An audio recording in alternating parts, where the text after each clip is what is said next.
অবশেষে নিজ এলাকায় শায়িত হচ্ছেন বীর মুক্তিযোদ্ধা ও সাবেক প্রধানমন্ত্রী খালেদা জিয়ার রাজনৈতিক সচিব হারিস চৌধুরী। সিলেটের কানাইঘাটে আজ তাকে রাষ্ট্রীয় মর্যাদায় দাফন করা হবে।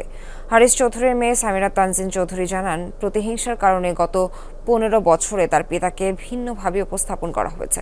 অবশেষে রাষ্ট্রীয় স্বীকৃতি মেলায় অন্তর্বর্তী সরকার ও জুলাই গণঅভ্যুত্থানের শহীদ এবং আহতদের প্রতি কৃতজ্ঞতা জানান তিনি। শ্রীলঙ্কা আবারও রপ্তানিতে শীর্ষে। বিএনপি নেতা হারিস চৌধুরী মারা যান 2021 সালের 3 সেপ্টেম্বর। তখন আইন শৃঙ্খলা রক্ষাকারী বাহিনী জানায় তার মৃত্যু হয়েছে লন্ডনে। তবে মেয়ে সামিরা তানজিন চৌধুরী দাবি করেন লন্ডন নয়, ঢাকায় মারা গেছেন তার পিতা। আলোচিত এ ঘটনায় গত 16 অক্টোবর হারিস চৌধুরীর মরদেহ উত্তোলন করা হয়। ডিএনএ টেস্টে প্রমাণিত হয় সাভারে মাহমুদুর রহমান নামে যাকে দাফন করা হয় তিনিই হারিস চৌধুরী। শনিবার মধ্যরাতে হারিস চৌধুরীর দেহাবশেষ হস্তান্তর করে ঢাকা মেডিকেল কলেজ হাসপাতাল কর্তৃপক্ষ। পিতার কফিন গ্রহণ শেষে মেয়ে সামিরা তানজিন চৌধুরী বলেন, 15 বছর ধরে তার পিতাকে ভিন্নভাবে উপস্থাপন করা হয়েছে। অবশেষে তিনি ন্যায় বিচার পেয়েছেন।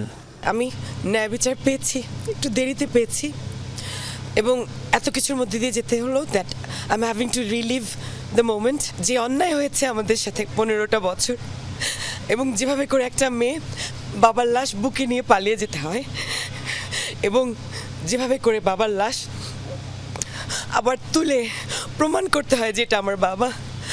আল্লাহ যেন এইসবের মধ্যে দিয়ে কোনো একমাত্র কলিজার টুকরো মেয়েকে আর না যাওয়ায়।